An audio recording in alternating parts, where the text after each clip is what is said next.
नमस्कार। आपके अपने YouTube चैनल हिंदी भाषा और साहित्य में मैं विशाल कुमार पुनः आप सभी का स्वागत कर रहा हूं। और हम सूरदास जी के लिखे हुए ग्रंथ सूरसागर के पदों की व्याख्या कर रहे थे और इसी श्रृंखला में हम अभी तक 120 पदों की व्याख्या कर चुके हैं। अब हम 121वें पद से प्रारंभ करते हैं। तुम ही बिना मन अधिक और अधिक घर। गोपियाँ श्री कृष्ण के प्रेम में इतनी लीन हैं कि वे कहती हैं कि श्री कृष्ण के बिना वह मन जो श्री कृष्ण के बिना है उसको धिक्कार है, और वह घर जो श्री कृष्ण के बिना है उसे भी धिक्कार है। गोपियाँ श्री कृष्ण से कहती हैं कि हे कन्हैया, हे कृष्ण, तुम्हारे बिना हमारा मन को भी धिक्कार है और तुम्हारे बिना हमारे घर को भी धिक्कार है। अर्थात तुम्हारे बिना नहीं तो हमारा मन और नहीं हमारा घर हमारे किसी काम का है, तुम्हारे बिना ये दोनों ही व्यर्थ हैं। तुम ही बिना धिक धिक माता पितु। और हे कृष्ण, तुम्हारे बिना हमारे माता पिता को भी धिक्कार है, अर्थात हम अपने माता पिता को भी तुम्हारे सामने कुछ नहीं मानती हैं। धिक कुल कानी लाज डर। और कुल कानी यानी कि कुल की मर्यादा, लाज, लज्जा और डर की परिवार की मर्यादा, लज्जा और डर सभी को धिक्कार है कि तुम्हारे प्रेम के सामने वे सभी व्यर्थ हैं। धिक सुत पति। सुत पुत्र, पति और जो हमारे पुत्र और पति हैं उन सब को भी धिक्कार है। धिक जीवन जग को, जग संसार, और संसार में जो हमारा जीवन है उसे भी धिक्कार है। धिक तुम बिनु संसार। और तुम्हारे बिना इस संसार को भी धिक्कार है। धिक सो दिवस पहर घटिका पल। धिक सो धिक्कार है, सो मतलब उसको, दिवस दिन, पहर घटिका घड़ी और पल पल, ये सारे समय को मापने की इकाइयां हैं। तो गोपियां कहती हैं कि हे कृष्ण, तुम्हारे बिना उस दिन को, दिन के उस पहर को, पहर की उस घड़ी को और घड़ी के उस पल को धिक्कार है। जो बिनु नंद कुमार, जो कृष्ण के साथ नहीं बीतता, जो कृष्ण के ध्यान में नहीं बीतता, वह दिन, वह पल, वह घड़ी और वह पहर सब व्यर्थ हैं, सब महत्वहीन हैं, सब निस्सार हैं, उनका कोई भी महत्व नहीं है, उन सबको धिक्कार है। धिक धिक श्रवण कथा बिनु हरि के। श्रवण कान, कथा बिना, कथा के बिना, हरि के, हरि की, कि कृष्ण की कथा सुने बिना इन कानों को धिक्कार है। अर्थात कृष्ण की कथा सुने बिना ये कान महत्वहीन हैं। धिक लोचन बिनु रूप। लोचन यानी आंखें, और श्री कृष्ण की रूप माधुरी को देखे बिना ये आंखें भी महत्वहीन है, इन आंखों को भी धिक्कार है। सूर श्याम तुम बिनु घर ज्यों। कि सूरदास जी कहते हैं कि गोपियां श्री कृष्ण से कहती हैं कि हे श्याम, तुम्हारे बिना हमें अपना घर ज्यों वन भीतर के कूप, कि तुम्हारे बिना तो हमें अपना घर इस प्रकार से लगता है जैसे कि वन के अंदर स्थित कोई कुआं। देखिए, जो वन के मध्य में स्थित कुआं होता है वह महत्वहीन होता है, क्योंकि उससे कोई भी जो व्यक्ति है वह पानी भरकर नहीं लाता। उसका होना या ना होना एक जैसा ही है, उसका कोई सार नहीं है, कोई महत्व नहीं है। तो गोपियां कहती हैं कि हे कृष्ण, तुम्हारे बिना जो हमारा घर है वह हमें वन के भीतर स्थित कुएं के समान महत्वहीन लगता है। अब हम 122वें पद की व्याख्या करते हैं। कर्ण दे लोगनी को उपहास। यहाँ पर जो गोपियां हैं वो ये कहती हैं कि कर्ण दे लोगनी को उपहास, कि इन ब्रज के लोगों को हमारा उपहास करने दे। देखिए, बात यह है कि गोपियां कृष्ण के प्रेम में पूरी तरह से लीन हैं और उनके इस प्रेम में पागलपन को देखकर ब्रज के लोग उनका उपहास करते हैं, उनका मजाक उड़ाते हैं। तो इसी बात को लक्ष्य करके ये गोपियां कहती हैं कि इन लोगों को हमारा उपहास करने दो। मन क्रम बचन नंद नंदन को, नैकू न छाड़ो पास। मन क्रम कर्म वचन, कि हमने तो मन वचन और कर्म से नंद नंदन को अपना लिया है, अर्थात कृष्ण को अपना लिया है। अर्थात हमने अपना मन, अपने वचन और अपने कर्म कृष्ण को अर्पित कर दिए हैं। नैकू न छाड़ो पास, नैकू जरा भी छोड़ा है अपने पास, कि हमने तो अपने पास कुछ भी नहीं रखा है। हमने अपने मन को, वचन को, कर्म को सब कृष्ण को अर्पित कर दिया है और अब हमारे पास कुछ भी नहीं है। हमारे पास हमारा कहने के लिए कुछ भी शेष नहीं है। हमारे पास जो भी था हमने वो सब कृष्ण को दे दिया है। इसलिए जो लोग हमारा उपहास करते हैं, हमारा मजाक उड़ाते हैं, वे हमारा नहीं अपितु हमारे शरीरों का मजाक उड़ा सकते हैं, क्योंकि हमारे अंदर जो मन है, जो हमारे वचन है, जो हम कर्म करते हैं, वो सब हमने कृष्ण को अर्पित कर दिए हैं। इसलिए कोई हमारा उपहास करता है तो उसे करने दो। हमारे पास तो अब अपना कहने के लिए कुछ भी नहीं है, तो कोई हमारा मजाक कैसे उड़ाएगा, हमारा उपहास कैसे कर सकता है। सब या ब्रज के लोग चिकनिया, मेरे भा है घास। सब या लोग, कि इस ब्रज के सब लोग चिकनिया, चिकने हैं। चिकने का अर्थ हम कह सकते हैं कि रसिक हैं, धूर्त हैं, कि इस ब्रज के सभी लोग इतने रसिक हैं, इतने धूर्त हैं कि वे तो दूसरों का उपहास करना ही जानते हैं, प्रेम का उपहास करना ही जानते हैं।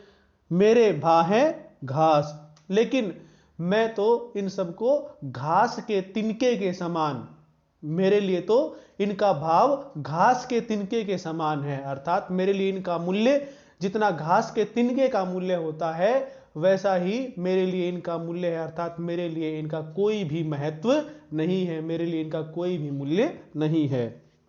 अब तो यह बसीरी माई, नहीं मानो गुरु त्रास। और हे सखी, अब तो मेरे मन में यह बात अच्छी तरह से बैठ चुकी है कि नहीं मानो गुरु त्रास, कि मैं तो जो गुरुजन हैं, जो मुझसे बड़े हैं, उनके डर को भी स्वीकार नहीं करूंगी, कि उनका डर हृदय में धारण करके भी कृष्ण से प्रेम करना नहीं छोड़ूंगी। अब मैं उनसे भी नहीं डरूंगी और उनके कहने पर भी मैं कृष्ण के प्रेम को नहीं छोड़ूंगी।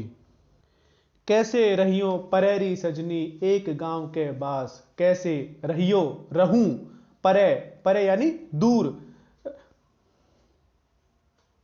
सजनी यानी कि सखी, एक गांव के बास, कि एक गांव में बास यानी वास करना है, रहना है। कि हे सखी, मुझे तो कृष्ण के साथ इसी गांव में रहना है। कृष्ण और मैं तो एक ही गांव में रहते हैं, तो मैं उनसे दूर कैसे रहूं। अर्थात इस गांव में रहते हुए मैं कृष्ण से दूर नहीं रह सकती। श्याम मिलन की प्रीत सखीरी, जानत सूरजदास। सूरदास जी कहते हैं कि वह गोपी कहती है कि श्री कृष्ण से मिलने का जो प्रेम का आनंद है, श्री कृष्ण के प्रेम का जो आनंद है, वह तो एक प्रेमी ही अनुभव कर सकता है। और वह व्यक्ति जिसने कभी प्रेम किया ही नहीं, वह कृष्ण के साथ इस प्रेम को कैसे अनुभव कर सकता है। प्रेम की पीड़ा को, प्रेम के अनुभव को तो प्रेमी ही जान सकता है, दूसरा तो केवल उपहास ही कर सकता है, दूसरा उस प्रेम के मर्म को नहीं जान सकता। अब हम 123वें पद की व्याख्या करते हैं। एक गांव के बास सखी हो, कैसे धीर धरो। हे सखी, हमें तो एक ही गांव में रहना है। एक गांव के बास यानी वास करना, कि हमें तो एक ही गांव में वास करना है, निवास करना है। कैसे धीर धरूं, कि मैं धैर्य कैसे धारण करूं, मैं अपने मन में इस प्रकार का धैर्य कैसे धारण करूं कि मैं कृष्ण से ना मिलूं। तो ये इस प्रकार का धैर्य धारण मैं नहीं कर सकती, क्योंकि हमें तो इस एक गांव में ही रहना, जहां कृष्ण रहते हैं उसी गांव में मुझे भी रहना है। लोचन मधुप अटक नहीं मानत, यद्यपि जतन करो। और हे सखी, मैं अपने मन को तो फिर भी धैर्य बंधा लूं। लोचन मधुप, मेरे जो मधुप यानी भंवरा, लोचन मतलब आंखें, जो ये मेरी आंखों रूपी भंवरे हैं, अटक नहीं मानत, कि मैं यदि इनको रोकूं तो मेरे रोकने को ये नहीं मानते। यद्यपि जतन करो, भले ही मैं कितना ही यत्न कर लूं, भले ही मैं कितना ही प्रयास कर लूं, लेकिन ये मेरे जो आंखों रूपी भंवरे हैं, ये तो कृष्ण के रूप माधुरी का अनुसरण करने से बिल्कुल भी नहीं रुकते। ये तो मेरी बात मानते ही नहीं। मेरी आंखें तो कृष्ण के रूप की तरफ स्वतः ही चली जाती हैं, भले ही मैं अपने मन को कितना ही समझा लूं। वे इहमग नित प्रति आवत हैं, हो दधिलय निकरो। इहमग इस रास्ते पर, नित प्रति आवत हैं, नित्य प्रति आते हैं, कि वे इस रास्ते पर नित्य प्रति आते हैं। कौन? कृष्ण इस रास्ते पर नित्य प्रति आते हैं। हो दधी ले निकरो, और इस रास्ते पर हो यानी मैं, दधी दही ले निकर, कि मैं इस रास्ते पर प्रतिदिन दही लेकर, दही इत्यादि बेचने के लिए मैं इस रास्ते पर प्रतिदिन निकलती हूं। तो उनसे आमना सामना तो होता ही है। वे भी इस रास्ते पर आते हैं और मुझे भी दही बेचने के लिए इसी रास्ते से जाना होता है, तो उनका और मेरा आमना सामना तो होता ही है। पुलकित रोम रोम गद गद सुर आनंद उमंग भरो। पुलकित रोम रोम, कि हे सखी, जब रास्ते में मैं कृष्ण को देखती हूं तो मेरे शरीर का रोम रोम पुलकित हो उठता है। गद गद स्वर, और मेरी वाणी भी, मेरा स्वर भी, मेरी ध्वनि भी, मेरी आवाज भी गद गद हो उठती है। आनंद उमंग भरो, और मेरे मन में आनंद और उमंग उत्साह भर जाता है। पर अंतर चली जात कल्प भर बिरहा अनल जरो। पर अंतर चली जात, पर लेकिन यदि अंतर इसी बीच में चली जात, कि वे इसी बीच में जब चले जाते हैं, कि रास्ते में उनसे भेंट तो होती है, लेकिन जब इसी बीच वे चले जाते हैं, तब कल्प भर बिरहा अनल जरो। कल्प कहते हैं जब चारों युग एक बार बीत जाएं, इतने लंबे समय को एक कल्प कहा जाता है।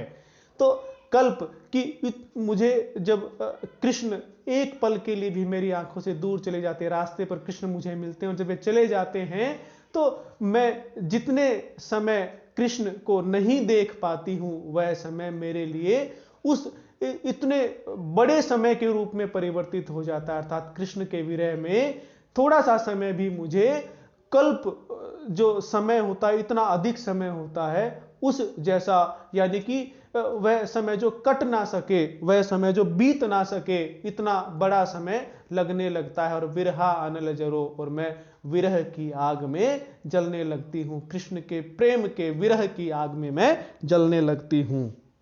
सूर सकुच कुलकानी कहाँ लगी, आरज पंथ ही डरो।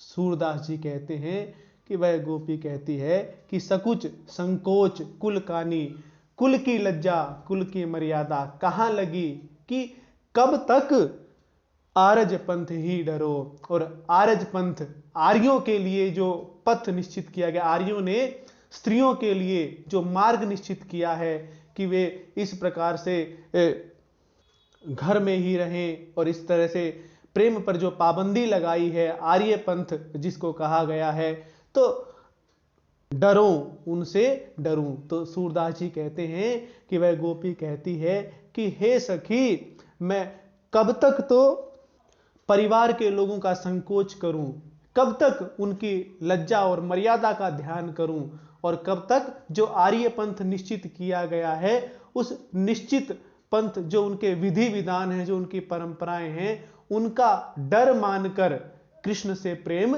ना करूं। अर्थात मैं अब तक तो आर्य पंथ, मेरे परिवार के लोगों की जो मर्यादा है, मेरे परिवार के लोगों का जो डर है, मेरे परिवार के लोगों का जो संकोच है, उसके कारण कभी कभी मैं कृष्ण के प्रेम को छोड़ देती थी। लेकिन अब मैं कहां तक अपने आप को रोकूं, कहां तक अब मैं धैर्य धारण करूं, अब मुझसे यह धैर्य धारण नहीं किया जाता। अब हम 124वें पद की व्याख्या करते हैं। हो संग सांवरे के जय हो। एक गोपी दूसरी गोपी से कहती कि अरे सखी, मैं तो अब सांवरे कृष्ण के साथ ही जाऊंगी। होनी होए होए सो अब ही जस, अब जस काहू न डरे हो। होनी होए, कि जो होना हो वो हो जाए, होनी होए होए सो अब ही, जो होना हो वह अब हो ही जाए, मैं भी सामना करने के लिए तैयार हूं। जस अपजस काहू न डरे हो, कि मेरी प्रसिद्धि हो, अपजस यानी मेरी बदनामी हो, मैं अब किसी भी बात से नहीं डरूंगी, जो होना है वो अब हो जाए। कहा रिसाई करे को मेरो, कहा मतलब क्या, रिसाई क्रोध करके, करे को मेरो कि मेरा क्या कर लेगा, कि कोई मुझ पर क्रोध करके मेरा क्या बिगाड़ लेगा। कछु जो कहे प्राण तिहि देहो, कछु जो कहे कि वह जो कुछ कहेगा, यदि मुझसे कुछ ज्यादा ही कुछ कहेगा तो प्राण तिहि देहो, मैं अपने प्राण उसे दे दूंगी। गोपी कहती है कि क्रोध करके मेरा कोई क्या बिगाड़ लेगा, क्योंकि बिगड़ता उसका है जिसको प्राणों का मोह होता है, भय उसको होता है जिसको प्राणों का मोह होता है। और सखी, मुझे तो अपने प्राणों का ही भय नहीं है, यदि मुझे कोई अधिक तंग करेगा, मुझे ज्यादा कुछ कहेगा, तो मैं अपने प्राण ही त्याग दूंगी। देह त्यागी राखी हो यह व्रत, हो मतलब मैंने यह व्रत यह संकल्प लिया हुआ है कि देह त्यागी राखी, कि मैं अपनी देह को त्याग दूंगी, लेकिन मैं कृष्ण के प्रेम को नहीं छोड़ूंगी। हे सखी, मैंने तो यह व्रत ले लिया है, मैंने तो यह संकल्प लिया है कि यदि मुझे कृष्ण प्रेम के लिए देह भी त्यागनी पड़ जाएगी तो मैं अपनी देह को भी त्याग दूंगी। हरिरति बीज बहुरी कब बह हो, हरिरति, हरि कृष्ण, रति प्रेम, कृष्ण के प्रेम रूपी बीज बहुरी फिर कब बह हो, कब बो पाऊंगी, कि हे सखी, अब मुझे प्राण त्यागने पड़ जाएं तो मैं प्राण त्याग दूंगी, लेकिन श्री कृष्ण के प्रेम का यह बीज बोने का जो अवसर मिला है, यह मुझे बाद में कभी नहीं मिलेगा, और मैं कब ऐसा अवसर प्राप्त, ऐसा सुअवसर प्राप्त कर पाऊंगी कि मैं कृष्ण के प्रेम का बीज अपने हृदय में बोलूं, यह अवसर तो मुझे अब ही मिला है। का यह सूर अचिर अवनी, सूरदास जी कहते कि वह गोपी कहती है कि का क्या यह अचिर, की चिरकाल तक न रहने वाली, अर्थात कि जो नश्वर है, जो नष्ट हो जाएगी, अवनी धरती, कि हे सखी, इस नश्वर धरती का क्या है, इस नश्वर पृथ्वी का क्या है। तनु तजी आकाश पिय भवन समय हो, कि मैं तो तनु तजी यानी तन को तज कर, शरीर को तज कर, आकाश में, पिय भवन अपने प्रिय श्री कृष्ण के भवन में समय हो, या श्री कृष्ण में समय हो, समाहित हो जाऊंगी। कि हे सखी, इस नश्वर पृथ्वी का क्या है, मैं तो अपने प्राणों को तजकर आकाश में श्री कृष्ण में ही मिल जाऊंगी, उन श्री कृष्ण में ही समाहित, अपने पिया में ही समाहित हो जाऊंगी। का यह ब्रजवापी क्रीड़ा जल भज नंद नंदन सुख पै हो, का यानी क्या यह, कि क्या है यह ब्रजवापी, ब्रज रूपी छोटा सरोवर, क्रीड़ा जल और उसमें क्रीड़ाएं करना, कि इस ब्रज रूपी छोटे से सरोवर के जल में क्रीड़ा करना कि क्या महत्वपूर्ण है, अर्थात इसका कोई भी महत्व नहीं है। भज नंद नंदन सुख ले हो, मैं तो अपने नंद नंदन कृष्ण को भज कर, कृष्ण का भजन करके सुख प्राप्त करूंगी। मुझे इस ब्रज रूपी जो सरोवर का क्रीड़ा जल है, इस ब्रज रूपी सरोवर का क्रीड़ा जल है, इससे कोई प्रयोजन नहीं है, यह मेरे लिए कुछ भी नहीं है। मैं तो अपने कृष्ण का भजन करके वो जो चिर आनंद है, उस आनंद को प्राप्त करूंगी। अब हम 125वें पद की व्याख्या करते हैं। देखो माई सुंदरता का सागर, कि हे माई, एक गोपी अपने माता से कहती है कि हे माई, तुम देखो सुंदरता का सागर, कि जो श्री कृष्ण है वे स्वयं सुंदरता का सागर, जिस प्रकार से सागर में पानी भरा हुआ होता है, लबालब होता है, वैसे ही ये कृष्ण भी सुंदरता का सागर हैं। बुद्धि विवेक बल पार न पावत, मगन होत मन नागर, बुद्धि और विवेक का बल पार न पावत, इससे पार नहीं हो पाता है। मगन होत मन नागर, मगन होत डूब जाता है, कि ये मन जो है इस सुंदरता के सरोवर में अपने बुद्धि और विवेक से इसको पार नहीं कर पाता है, बल्कि इस सुंदरता के सागर में डुबकी लगाता है, इस सुंदरता के सागर में डूब जाता है। देखिए जिस प्रकार से कोई सागर को पार करने की कोशिश करे और उस सागर में को पार ना कर पाए, डूब जाए, उसी प्रकार से गोपियां कहती हैं कि जो ये श्री कृष्ण की सुंदरता का सागर है, इसको हमारी बुद्धि विवेक का बल पार नहीं कर पाता है, बल्कि हमारा मन तो इस सुंदरता के सागर में ही डूब जाता है।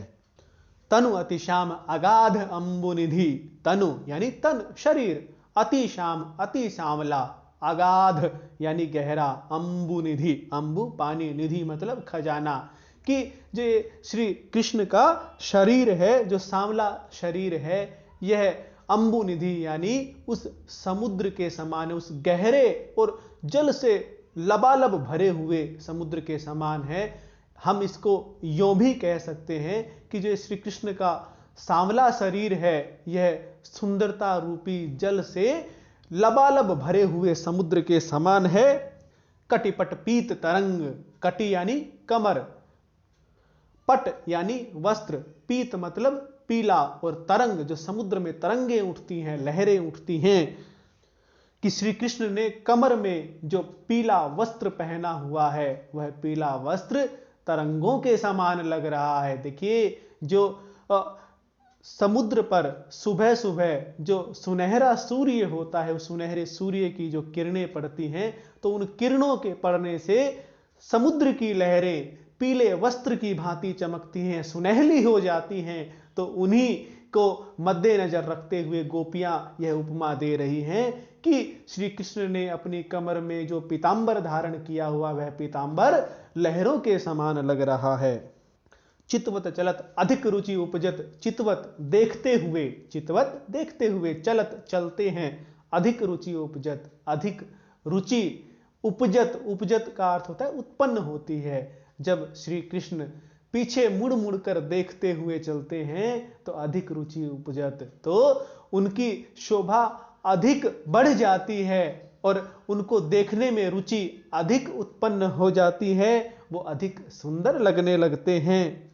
भंवर पड़ती सब अंग, कि जिस प्रकार से समुद्र में लहरें इस प्रकार से उछाल मारती हैं तो बीच में भंवर बन जाता है, गोल गोल भंवर बन जाता है, तो उसी प्रकार से जब कृष्ण पीछे मुड़ मुड़ कर देखते हुए चलते हैं तो उनके शरीर में भी बल पड़ जाते हैं, उनके शरीर में सिलवटें पड़ जाते हैं, वो सिलवटें समुद्र में उठे हुए भंवर के समान लगती हैं, और उनके अंगों में जो भंवर पड़ जाते हैं, उनके अंगों में जो सिलवटें पड़ जाती हैं, उनके अंगों में जो सिकुड़न आती है, वे जो सिकुड़न है वह समुद्र में उठी भंवरों के समान लगती है। जिस प्रकार से कोई नाविक नाव से समुद्र पार करते हुए भंवर में फंस जाता है, हमारी आंखें भी श्री कृष्ण की उन सिलवटों में, शरीर में पड़े हुए उन भंवरों में फंस जाती हैं।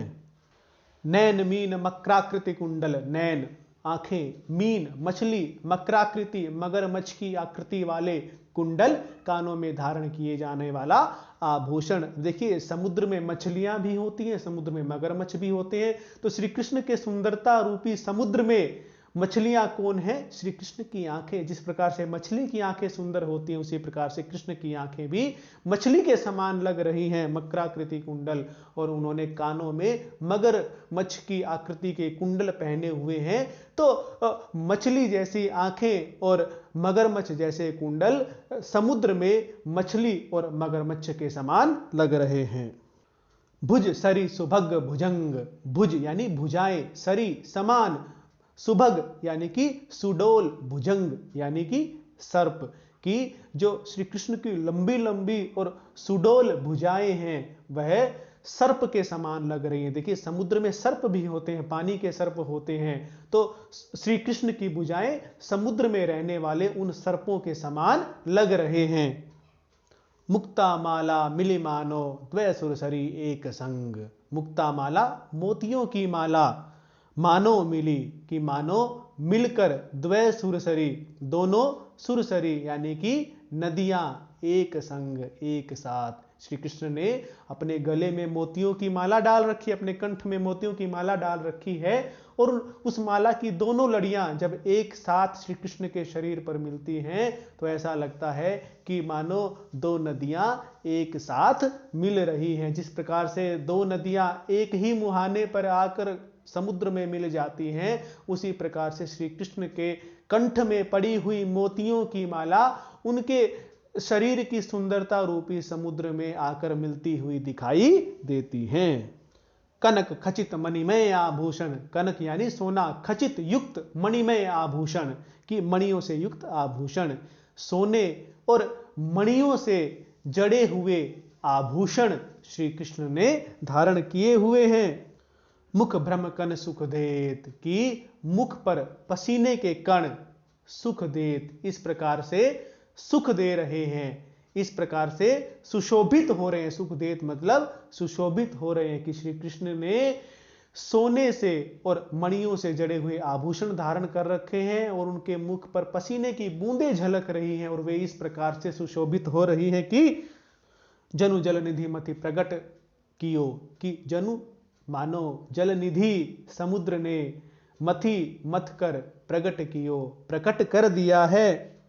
शशि श्री अरु सुधा समेत, शशि चंद्रमा, श्री लक्ष्मी, अरु और सुधा अमृत समेत साथ ही, कि मानो समुद्र ने मंथन करके एक साथ चंद्रमा, लक्ष्मी और अमृत को उत्पन्न कर दिया है, अमृत को प्रकट कर दिया है। देखिए, इसको समझने की आवश्यकता है कि श्री कृष्ण ने जो सोने और मणियों के आभूषण धारण कर रखे हैं, क्योंकि वो तो धन है और धन की देवी लक्ष्मी है, तो उन्हें सूरदास जी लक्ष्मी के समान बताते हैं कि मानो वह लक्ष्मी जो कृष्ण की सुंदरता रूपी सागर है उसने लक्ष्मी को उत्पन्न कर दिया है और साथ ही उनका जो मुख है वह चंद्रमा के समान है, तो मानो चंद्र भी साथ ही उत्पन्न कर दिया है और उनके चंद्रमुख पर जो पसीने की बूंदें हैं वह अमृत के समान लग रही हैं, तो मानो समुद्र ने अमृत भी उत्पन्न कर दिया। देखिए, जब समुद्र मंथन हुआ था तो ये जो चंद्रमा और इसके अतिरिक्त लक्ष्मी और इसके अतिरिक्त अमृत, ये एक एक करके उत्पन्न हुए थे, लेकिन जो श्री कृष्ण की सुंदरता का समुद्र है उसने तो इन तीनों को एक साथ ही उत्पन्न कर दिया है। ऐसा कृष्ण की सुंदरता को देखकर प्रतीत होता है। देखी स्वरूप सकल गोपी जन रही बिचारी बिचारी, देखी स्वरूप, स्वरूप को देखकर सकल सभी गोपीजन, गोपियां रही बिचारी बिचारी, कि विचार करती रही। श्री कृष्ण के इस प्रकार के रूप को देखकर सभी गोपियां विचार करती रही।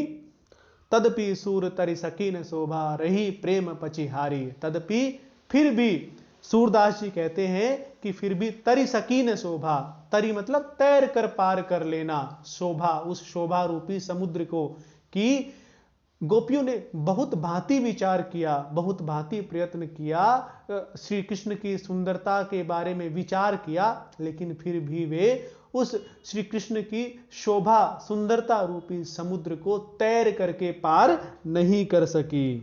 रही प्रेम पचिहारी, और वे पच करके, हार कर उसी प्रेम रूपी समुद्र में, श्री कृष्ण की सुंदरता और प्रेम रूपी समुद्र में डूब गई।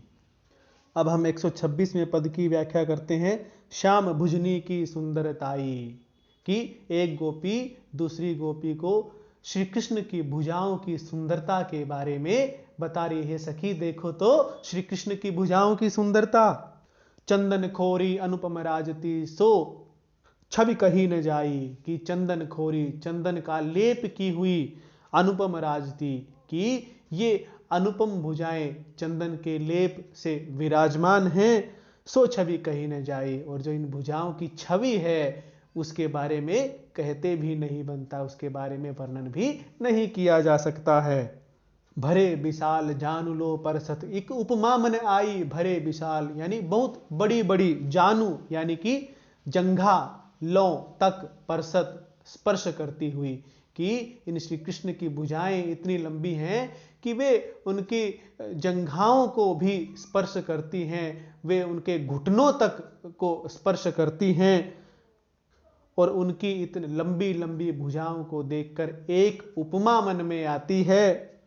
मनो भुजंग गगन तय उतरत अधमुख रहियो झुलाई, कि मानो भुजंग यानी सर्प गगन तय उतरत, गगन से उतर रहा है, अधमुख, अध मतलब नीचे की तरफ मुख करके उतर रहा है, रहियो झुलाई और बीच में ही झूल रहा है। मानो कोई सांप आकाश से उतर रहा है, नीचे की तरफ मुंह करके आकाश से उतर रहा है और वह बीच में ही झूल रहा है, बीच में ही लटक गया है, पूरा धरती तक वह नहीं पहुंचा है। कृष्ण की बाहें इतनी सुडोल, इतनी कोमल और इतनी पुष्ट हैं कि वे उस सर्प के समान दिखाई दे रही हैं। बहुत ही लंबी और बहुत ही सुडोल बाहें उनकी हैं।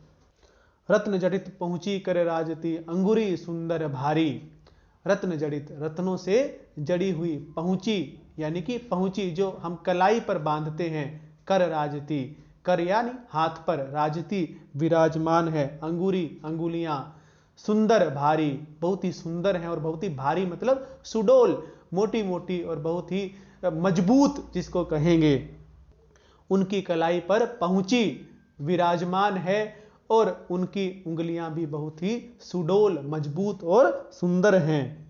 सूर मनो फनि सिर मनि शोभित, फन फन की छवि न्यारी, सूरदास जी कहते हैं कि मनो मानो, फनी यानी कि सर्प, सिर उसके सिर पर, मणि यानी कि मणि शोभित, कृष्ण के जो भुजाओं रूपी सर्प हैं उन पर, उस भुजाओं रूपी सर्प पर जो उनकी कलाई पर पहुंची बंधी हुई है, तो ऐसा लग रहा है उसको देखकर कि मानो कृष्ण की भुजाओं रूपी सर्प ने मणि रूपी पहुंची को यानी पहुंची रूपी मणि को धारण किया हुआ है।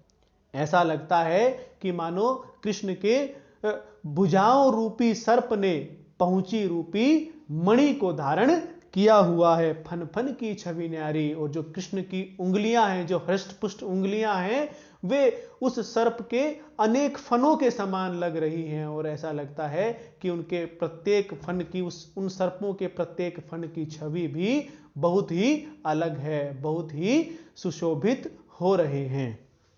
अब हम 127वें पद की व्याख्या करते हैं। श्याम अंग निरखी जुवती भुलानी, श्याम अंग, श्याम के अंगों को निरखी देखकर युवतियां भुलानी, स्वयं को भी भूल गई हैं। कौ निरखती कुंडल की आभा, इतने ही मांझ बिकानी, कौ निरखती, कोई निरखती यानी देखती है, कुंडल की आभा, उनके कुंडलों की चमक को देखती है, इतने ही मांझ बिकानी, इतने में ही, मांझ मतलब में, बिकानी वह बिक गई है, कि कोई तो कृष्ण के कुंडलों की चमक को देखकर ही उनके हाथों बिक गई है।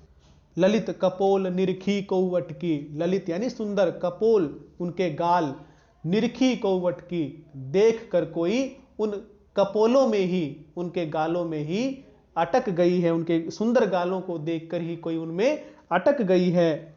शिथिल भई ज्यों पानी, कि जिस प्रकार से पानी किसी गड्ढे में जाकर, शिथिल यानी रुकना, कि जिस प्रकार से पानी किसी गड्ढे में जाकर रुक जाता है, ठहर जाता है, उसी प्रकार से उनके गालों में जो भंवर पड़े हुए हैं, उन भंवरों में किसी किसी की दृष्टि तो अटक गई है। देह गेह की सुधि नहीं काहू, देह मतलब शरीर की, गेह मतलब घर की, सुधि यानी कि याद नहीं काहू किसी को, और किसी किसी गोपी को तो अपने शरीर और अपने घर की भी सुध यानी कि सुध बुध नहीं है। हर्षित को पछितानी, और कोई तो प्रसन्न है और कोई पछता रही है। कोई गोपी हर्षित इसलिए है क्योंकि वह मान रही है कि मुझे ये सुअवसर प्राप्त हुआ है कि वह श्री कृष्ण के इन सुंदर अंगों को देख रही है, और पछताने वाली गोपी इसलिए पछता रही है कि उसने अब तक कृष्ण की इस सुंदरता का पान, इस सुंदरता के दर्शन क्यों नहीं किए थे। को निरखती रही ललित नासिका, निरखती देखती रही, और कोई कोई तो कृष्ण की सुंदर नासिका को ही देखती रह गई। यह काहू नहीं जाने, और उसने सोचा कि इस नासिका की सुंदरता को तो किसी ने भी नहीं पहचाना। यह नासिका तो इतनी सुंदर है कि इसकी सुंदरता को वह देखती ही रह गई, और इसकी सुंदरता की तरफ अभी तक किसी ने ध्यान नहीं दिया। इस नासिका की सुंदरता को तो अभी तक किसी ने भी नहीं जाना। को निरखती अधरनी की शोभा, फुरती नहीं मुखबानी। को निरखती और कोई देखती है, अधरनी यानी कृष्ण के होठों की, अधरों की शोभा, अधरों की सुंदरता को देख रही है। फुरती नहीं मुखबानी, फुरती मतलब कि निकलना, मुखबानी उनके मुख से ध्वनि भी नहीं निकल रही, उनके मुख से आवाज भी नहीं निकल रही है। क्यों? क्योंकि वह कृष्ण के अधरों को देखकर अवाक रह गई है, इतनी विस्मित हो गई है उनकी सुंदरता पर, इतनी आश्चर्यचकित हो गई है कि उसके मुख से वाणी भी नहीं निकल रही है। कौ चकित भई दशन चमक पर, चकचौंधी अकुलानी। कोई चकित भई और कोई आश्चर्यचकित है, दशन यानी कि दांतों की चमक पर, कोई कृष्ण के दांतों की चमक पर चकित है, चकचौंधी अकुलानी और उनकी चकाचौंध से अकुला गई है, व्याकुल हो गई है। को निरखती द्युति चिबुक चारु की, और कोई देख रही है किसको? द्युति चमक को, चिबुक ठोड़ी की, चारु सुंदर, और कोई उनकी सुंदर ठोड़ी की चमक को देख रही है। सूर तरुणी बिततानी, सूरदास जी कहते हैं कि वे ब्रज की तरुणियां, वे युवतियां बिततानी कृष्ण के प्रत्येक अंग की सुंदरता को देखकर बहुत ही आश्चर्यचकित हो गई हैं, बहुत ही व्याकुल हो गई हैं। अब हम 128वें पद की व्याख्या करते हैं। मैं बलि जाऊं श्याम मुख छवि पर। एक गोपी दूसरी गोपी से कहती है कि हे सखी, मैं श्री कृष्ण के मुख की छवि पर, श्री कृष्ण के मुख की सुंदरता पर बलि बलि जाती हूँ, न्यौछावर हो जाती हूँ। बलि बलि जाऊं कुटिल कछ पिथुरे, बलि बलि जाऊं कि मैं न्यौछावर होती हूँ, कुटिल यानी कि घुंघराले, कच्छ यानी कि बाल, बिथुरे बिखरे हुए। तो गोपी कहती है कि मैं श्री कृष्ण के बिखरे हुए घुंघराले बालों पर बलि बलि जाती हूँ।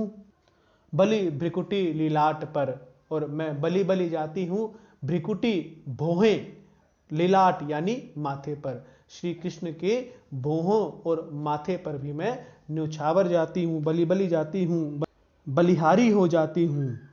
बलि बलि जाऊं चारु अवलोकनी, चारु मतलब सुंदर, अवलोकनी उनकी दृष्टि, और मैं श्री कृष्ण की सुंदर दृष्टि पर भी बलि बलि जाती हूँ। बलि बलि कुंडल रवि की, और मैं श्री कृष्ण के कानों में पहने हुए जो कुंडल है उन पर भी बलि बलि जाती हूँ। और रवि, रवि का अर्थ यहाँ पर ऐसे लगाएंगे कि सूर्य की किरणों की चमक के समान चमकते हुए उनके कुंडलों पर भी मैं बलि बलि जाती हूँ। बलि बलि जाऊं नासिका सुललित, सुललित मतलब अत्यंत सुंदर, उनकी अत्यंत सुंदर नासिका पर भी मैं बलि बलि जाती हूँ। बलिहारी व छवि की, और उनकी उस सुंदरता की, उनकी उस छवि पर भी मैं बलिहारी जाती हूँ। बलि बलि जाऊं अरुण अधुरने की, बलि बलि जाऊं बलिहारी हो जाती हूँ। अरुण यानी लाल, अधरनी होठ, उनके लाल होठों पर भी मैं बलि बलि जाती हूँ।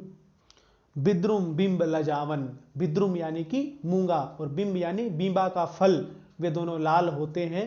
तो लजावन की उनकी लालिमा को भी वे पीछे छोड़ देते हैं।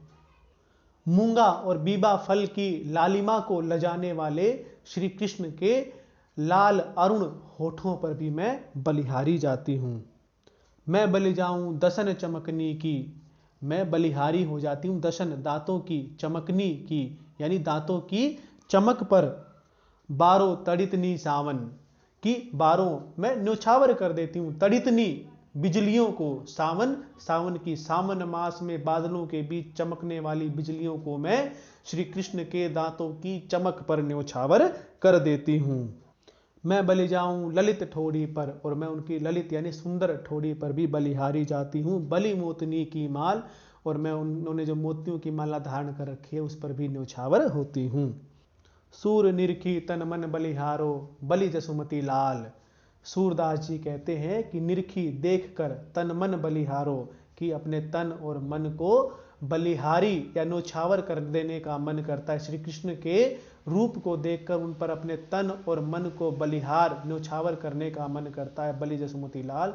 और हम सब जसुमती के इस लाल कृष्ण पर बलिहारी जाती हैं।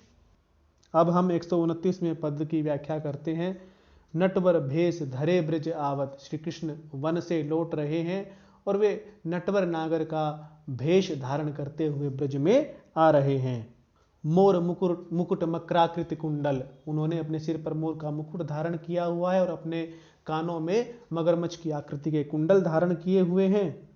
कुटिल अलक मुख पर छवि पावत, कुटिल अलक यानी कि जो उनकी घुंघराले, कुटिल घुंघराली, अलक बाल, मुख पर छवि पावत, उनके मुख पर सुशोभित, छवि मतलब सुशोभित, पावत पा रहे हैं, शोभा पा रहे हैं। भ्रिकुटी विकट नैन अति चंचल, उनकी भौहें टेढ़ी हो गई हैं, उनकी भौहें तन गई हैं। और नैन अति चंचल, उनके नैन, उनकी आंखें चंचल दिखाई दे रही हैं। यही छवि पर उपमा एक आवत, और उनकी इस प्रकार की छवि देखकर, उनकी टेढ़ी भौहें और चंचल नयनों को देखकर एक उपमा मुझे मन में आ रही है। धनुष दे की खंजन बिबिडरपत, धनुष दे की, धनुष को देखकर, खंजन एक पक्षी का नाम है, बिबिडरपत बहुत डर गया है। उड़ न सकत उड़िबे अकुलावत, उड़ नहीं पा रहा है, यद्यपि उड़िबे अकुलावत, उड़ने के लिए व्याकुल हो रहा है। कृष्ण के जो वक्र भौहें हैं, कृष्ण की जो कुटिल भौहें हैं, तनी हुई भौहें हैं, और उन पर जो चंचल आंखें दिखाई दे रही हैं, तो ऐसा लग रहा है कि खंजन पक्षी धनुष पर बाण चढ़ा हुआ देखकर बहुत भयभीत हो गया है, और वो उड़ना चाहता है लेकिन उड़ नहीं पा रहा, इसलिए चंचल हो रहा है। कहने का भाव यह है कि जो कृष्ण की भौहें हैं वे धनुष के समान लग रही हैं, तने हुए, खिंचे हुए धनुष के समान लग रही हैं, और आंखें जो है वो खंजन पक्षी के समान लग रही हैं। और इस प्रकार से लग रहा है कि कृष्ण जो उन भौह रूपी धनुष पर बाण चढ़ा हुआ है, और खंजन पक्षी उससे डर गया है, उड़ने के लिए अकुला रहा है लेकिन उड़ नहीं पा रहा है। अधर अनूप मुरली सुर पूरत, अधर यानी होठ पर, अनूप यानी कि जिसके समान दूसरा ना हो, मुरली सुर पूरत, मुरली में सुर स्वर भर रहे हैं, वे अपने होठों पर मुरली को रखकर उसमें अनुपम स्वर भर रहे हैं। गोरी राग आलापी बजावत, और ऐसा स्वर भर रहे हैं और फिर गोरी राग का आलाप बजा रहे हैं, गोरी राग का आलाप बजा रहे हैं। सुरभि वृंद गोपाल बालक संग, कि वे जब वन से आ रहे हैं तो सुरभि वृंद गायों के समूह के साथ और अन्य ग्वाल बालकों के साथ आ रहे हैं। गावत अति आनंद बढ़ावत, और उन गोप बालकों के साथ और गायों के साथ वे आ रहे हैं तो गाते हुए आ रहे हैं और सभी के आनंद को बढ़ा रहे हैं। कनक मेखला कटी पीतांबर, कनक मेखला जो करधनी होती है, जो कमर में बांधी जाने वाला आभूषण होता है, कनक मेखला, उनकी कमर में जो सोने की करधनी बंधी हुई है, कटी पीतांबर, और उनकी कमर में पीतांबर बंधा हुआ है। निर्तत मंद मंद सुर गावत, और वे मंद मंद स्वर में गा रहे हैं और साथ में नृत्य भी कर रहे हैं। सूर श्याम प्रति अंग माधुरी, सूरदास जी कहते हैं कि उन श्याम के प्रत्येक अंग में मधुरता भरी हुई है। निरखत ब्रजजन कै मन भावत, और उनको देखकर ब्रज के लोगों के मन को अत्यधिक आनंद अनुभव हो रहा है। अब हम 130वें पद की व्याख्या करते हैं। आवत मोहन धेनु चराए, कि श्री कृष्ण धेनु चराए, गाय चराकर ब्रज में वापिस आ रहे हैं। मोर मुकुट सिर उर्बन माला, कि उनके सिर पर मोर का मुकुट है और हृदय पर वनमाल धारण किए हुए हैं। हाथ लकुट गोरज लपटाए, उनके हाथ में लाठी है और गोरज लपटाए, गौओं के पैरों की जो धूल है, जो वे गौओं के पीछे पीछे आ रहे हैं तो उनके शरीर पर वह धूल भी लिपटी हुई है। कटी काछनी किंकिन धुनी बाजती, कटी कमर में, काछनी यानी उन्होंने जो करधनी धारण की हुई है, किंकिनी धुनी बाजती, उसमें जो घुंघरू हैं उनसे किंकिन ध्वनि, उनसे बड़ी मधुर ध्वनि निकल रही है। चरण चलत नुपुर रव लाए, चरण, और जब वे चरणों से चल रहे हैं, नुपुर यानी पाजेब, रव मतलब आवाज लाए, और जब वे चलते हैं तो उनके पैरों में जो पहनी हुई पायल हैं उनसे आवाज निकल रही है, उनसे मधुर ध्वनि निकल रही है। ग्वाल मंडली मध्य श्याम धन, ग्वालों की मंडली, ग्वालों के समूह के बीच में, मध्य मतलब बीच में, श्याम धन, कि वे श्री कृष्ण उपस्थित हैं। पीत बसन दामिनी ही लजाए, और उनके जो पीले वस्त्र हैं वे इतने चमकदार हैं कि दामिनी लजाए, कि बिजली को भी लजा रहे हैं। बादल में जो बिजली की चमक होती है, उस बिजली की चमक को भी उनके पीले वस्त्रों ने फीका कर दिया है। गोप सखा आवत गुण गावत, और जो गोप सखा वे अपने साथ लिए हुए हैं, वे उनके साथ ही आ रहे हैं और उनके गुणों का गायन कर रहे हैं, उनके गुणों का गान कर रहे हैं। मध्य श्याम हलधर छवि छाए, और उन सब गोप ग्वालों के मध्य हलधर श्याम, हलधर यानी बलराम और श्याम कृष्ण छवि सुशोभित छाए हो रहे हैं, और उन ग्वाल बालों की मंडली के मध्य बलराम और कृष्ण सुशोभित हो रहे हैं। सूरदास प्रभु असुर संहारे, सूरदास जी कहते हैं कि जिन प्रभु ने असुरों का संहार किया है, ब्रज आवत मन हर्ष बढ़ाए, वे श्री कृष्ण ब्रज में आए हुए हैं और सबके मन में आनंद की वृद्धि कर रहे हैं। तो आज हमने पद संख्या 121 से 130 तक की व्याख्या की है। उम्मीद है कि आप सभी को समझ आया होगा। धन्यवाद।